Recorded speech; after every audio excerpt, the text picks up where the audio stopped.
Hi, this is the last reading of Intra Muros.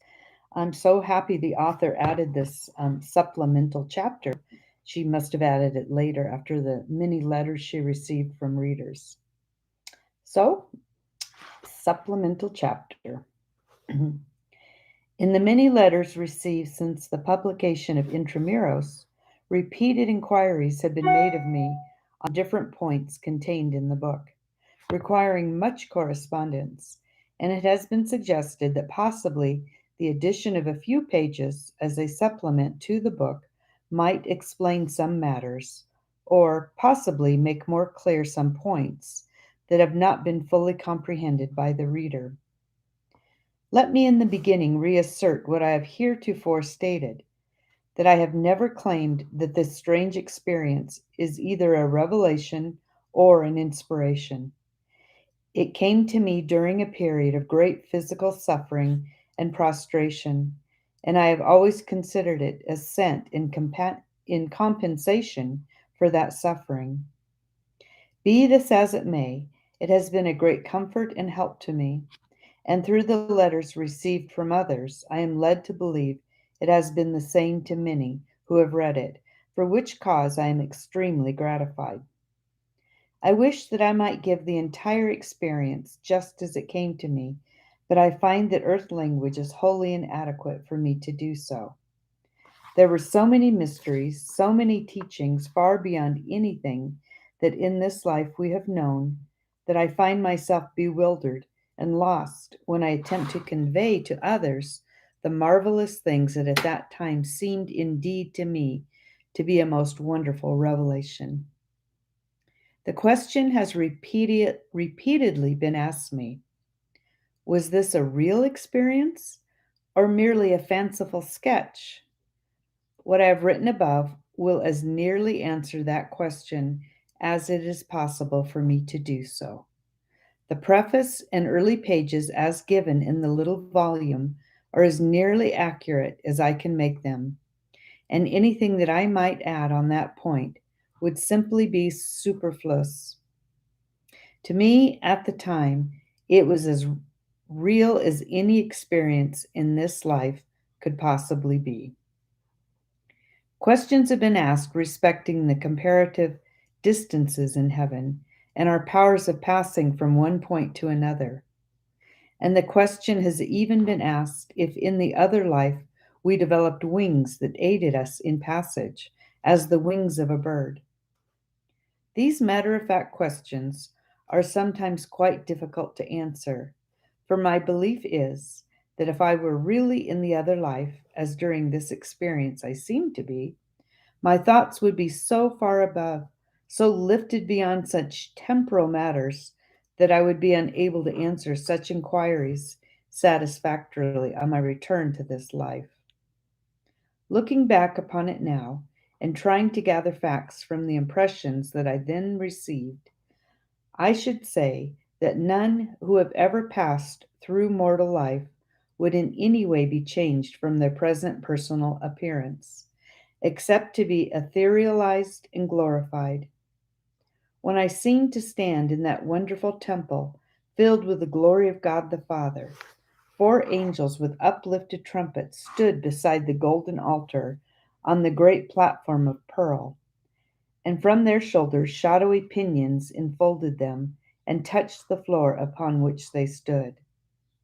And when, in a moment of bewildering emotion, I lifted my eyes to the erstwhile cloud filled dome, I saw above the hitherto invisible choir the shadowy pinions of which we are so often read, half concealing the harps and instruments of gold. Also, when at the close of that wonderful day, when I had first met the Saviour, we heard the angel voices as we stood together in the great flower room, and, looking upward, saw the child faces in the golden twilight above us. They, too, had delicate shadowy wings, half concealing the baby forms. Except for this, I have no recollection of having seen any of those glorious wings of which we so often read. To me it seems that to the angels of God, who have always lived in heaven, these are given. But to those who have suffered and toiled and borne the cross below is given only the glorified form, such as our Savior himself bore. We appear to our friends when we meet them over there, just as they saw us here, only purified and perfect. Still, we had powers of locomotion given us that carried us from point to point swiftly and securely, as though borne by a boat upon the waters. I do not know how I can better illustrate this point than by giving a little incident not mentioned in the book. I remember as I sat one morning upon the upper terrace in the house of my sister, whom I had welcomed there soon after my arrival, and who, though really then a denizen of earth, had since passed over and taken possession of that beautiful home prepared for her, that my sister said to me, I often look across the river to those lovely hills in the distance, and wonder if it is at all as beautiful there as here. I mean some day to go and see. Why not go today? Was my answer. Could you go with me this morning? Was her inquiry, as she turned her radiant face again toward the river and the lovely fields beyond. With pleasure, I replied. I have often wished to go myself. There is something very inviting in the beautiful landscape above beyond the river. Where is my brother Oliver? I asked. Will he not accompany us? No, she said, looking smilingly toward me. He has gone upon an important mission for the Master today. But you and I, dear, can go and be at home again before his return. Then let us do so, I replied, rising and giving her my hand. She at once arose, and instead of turning toward the stairway in the center of the building, we turned and walked deliberately to the low coping that surrounded the upper veranda.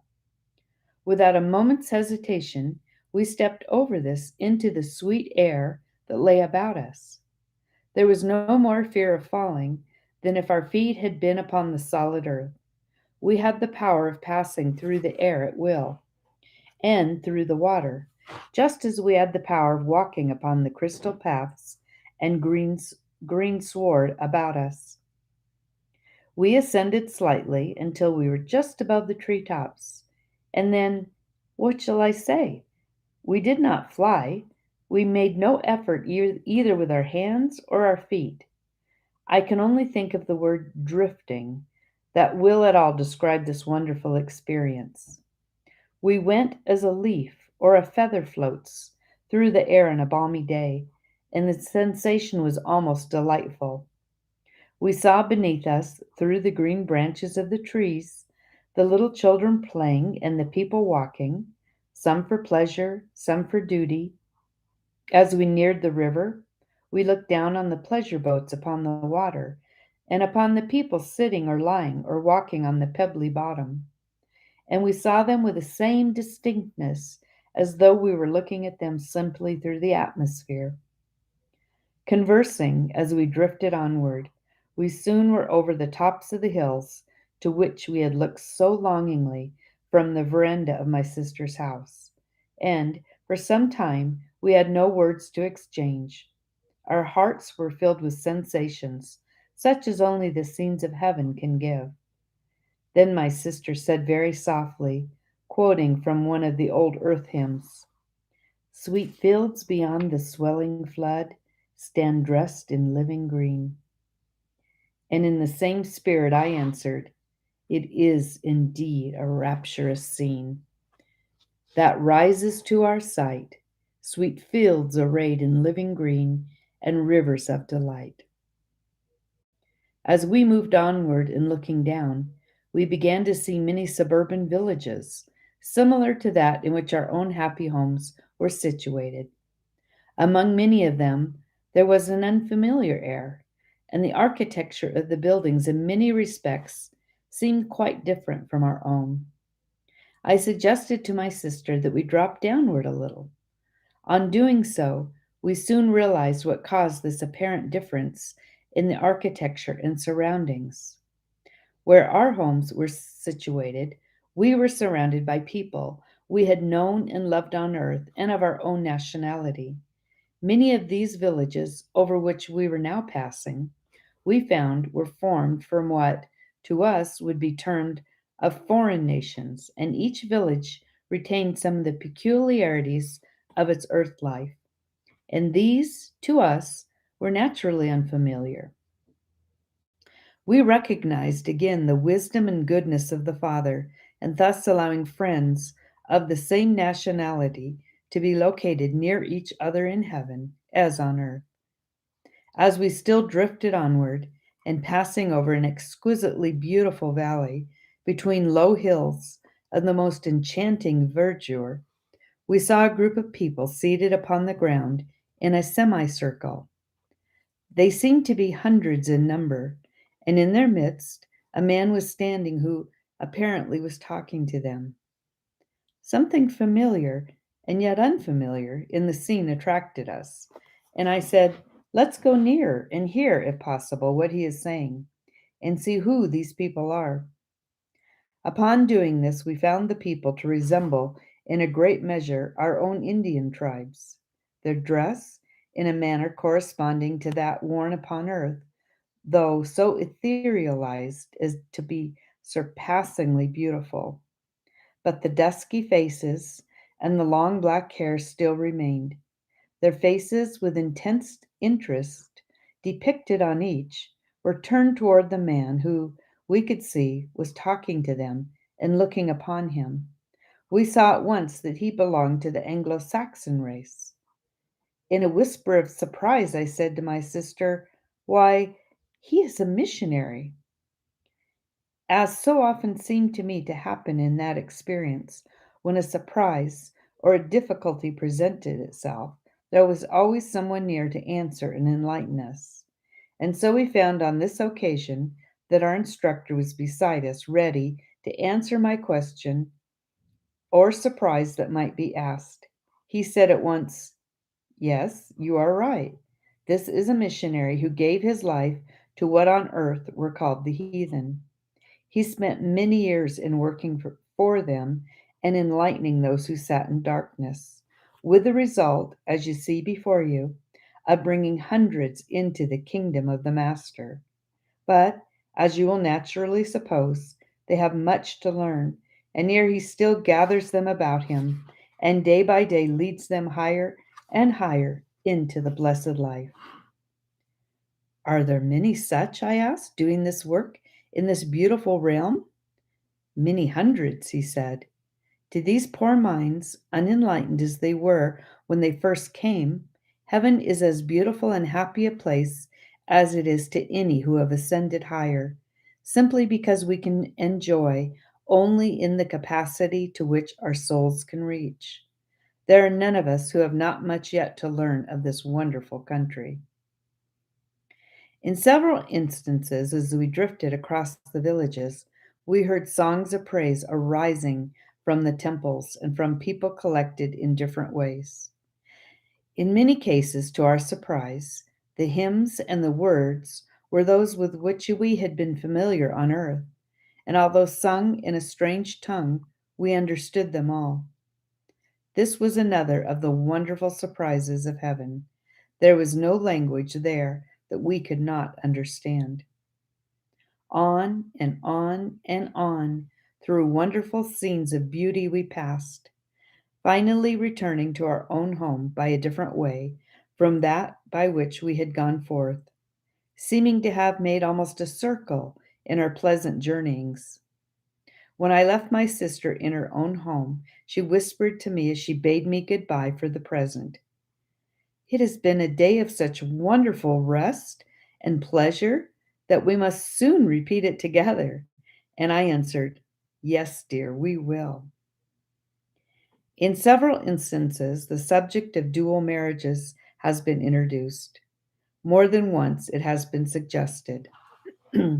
If a man marrying in early life and being devotedly attached to the woman he has married should unfortunately lose her, and after many years of solitary waiting find another congenial soul to whom his whole heart goes out, and marriage is the result, and they have many years of wedded happiness together before she too is called. To whom will he belong in the other life? In the many phases of the divine life that seemed to come to me in my vision, such thoughts as the above were never by any means suggested. Speaking from my own natural intuitions, I cannot but think that as soon as the immortal part of us leaves the earthly tenement, it lays down forever with that tenement all thoughts that embarrassed or grieved or pained the spirit. In the homes of heaven there was perpetual love and joy and peace and happiness without measure. This one thing I know: in heaven there are no conflicting ties, no questions that vex, no conditions that annoy. The whole heart springs up to do the will of the Father, and nothing less than that will suffice. In answer to the question in many instances proposed to me as to whether I consider this experience as a revelation, I can only say, as heretofore, that I gave it as it came to me, and every one must draw his own inference concerning it. I can be the guide for no one. There are some seeming inconsistencies in the book, of which I myself am aware. Looking back upon it after nearly 4 years have passed, it seems to me to be more a series of instructions, such as we give little children here in a kindergarten. It does not purport to be a revelation of what has been or what will be in the strict sense of the word, but, as I have already suggested, more as we would teach children in a kindergarten. I myself noticed, in transcribing this strange experience, the fact that the first lesson to be taught almost invariably came as an illustration. And after my wonder and pleasure had taken in all that the picture itself would teach, then followed the revelation, or a general application of its meaning. For instance, that I may make my meaning more clear, when I myself first entered within the gates, I was shown the wonders of the celestial gardens and the magic of the beautiful river. Then the meeting with the dear ones from whom I had been so long parted. And so I came to know the rapture of the disembodied spirit on its first entrance within the walls. Afterwards followed the instruction, or first lessons concerning this life into which I seemed to have entered, until, as I said, the first illustrations and the instructions formed for me but one perfect lesson. And when, as time passed, I met and welcomed my dear sister, my husband, and my son, I knew the other side of the question, the joy that came even to the angels in heaven when they welcomed the beloved ones who came to them from the world below. And so, all through the book, the instruction was invariably preceded by the illustration. Thus, I can but think, if any meaning can be attached to this strange vision, that it is simply a lesson in a general way of what we may expect and hope for when we reach the thither shore. Again, the question is many times repeated: does this experience retain its vividness as time passes, or does it grow unreal and dreamlike to you? I can partially forget some of the happiest experiences of my earth life, but time seems to only intensify to me the wonders of those days when my feet really stood upon the borderland of the two worlds. It seemed to me that at every step we took in the divine life, our souls reached up towards something better, and we had no inclination to look back to that which had passed, or to try to solve what in our mortal life had been intricate or perplexing questions or mysteries. Like the cup that is filled to overflowing at the fountain with pure and sparkling water, so our souls were filled, more than filled, with draughts from the fountain of all good, until there was no longer room for aught else. How then, you ask, could you reach out for more when you had all that you could receive? because moment by moment, hour by hour, our souls grew and expanded and opened to receive fresh draughts of divine instruction, which was constantly lifting us near to the source of all perfection. Some of the letters that have come to me have been so pathetic in their inquiries that they have called forth sympathetic tears and an intense longing to speak with authority upon the questions raised. That privilege God has not given me. I can only tell how it seemed to me in those blissful hours when earth seemed remote and heaven very near and real. One suffering mother writes, "Do you think I could pray still for my darling girl?" How I longed to take her in sympathetic arms and whisper to her that the dear child of her love, I doubted not, was praising God continually and had no longer need of earthly prayer.